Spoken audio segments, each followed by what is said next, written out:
dia serangkaian kegiatan kita memeriksa komponen-komponen kendaraan.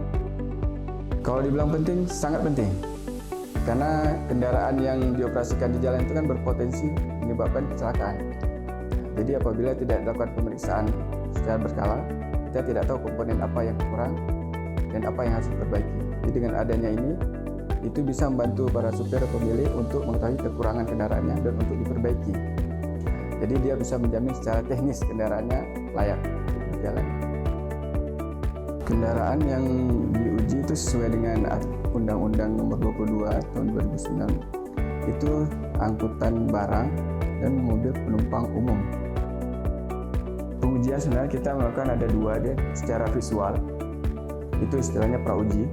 Itu kita melihat semua kondisi kendaraan dari lampu, bodinya, khususnya ban, segala macam dan dimensi. Sedangkan untuk layak jalannya sendiri kita menggunakan alat, di mana alat itu semuanya punya ambang batas yang harus dipenuhi. Setelah melakukan pemeriksaan, kita temukan ada beberapa komponen yang tidak lulus, umpamanya seperti efisiensi rem tidak lulus.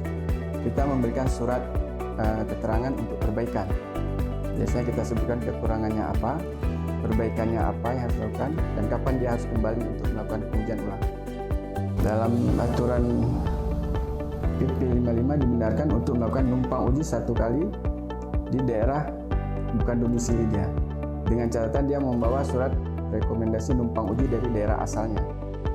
Pengujian itu kan dilaksanakan pada saat dia datang ke lokasi uji. Kita periksa kendaraan pada saat itu dalam kondisi layak jalan. Pada saat itu dia semuanya dianggap lulus. Pada saat terjadi kecelakaan, kita kan tidak bisa memprediksikan dalam masa 6 bulan bahwa tidak akan terjadi kecelakaan. Kita tidak bisa menjamin 100%. Kita menjamin dia layak jalan pada saat diuji.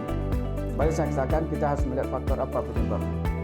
Bisa jadi faktor supirnya ataukah faktor jalan dan lain-lainnya. Ya, pesan kami dari PTD Pengujian sendiri kepada pemilik kendaraan, bawalah kendaraan tepat pada waktunya di mana masa berlaku uji telah berakhir, di mana pada pemeriksaan ini manfaatnya bagi pemilik kendaraan sendiri dan juga bagi kalangan masyarakat di jalan sana, dan juga untuk menghindari pencemaran lingkungan akibat dari pembakaran kendaraan tidak sempurna.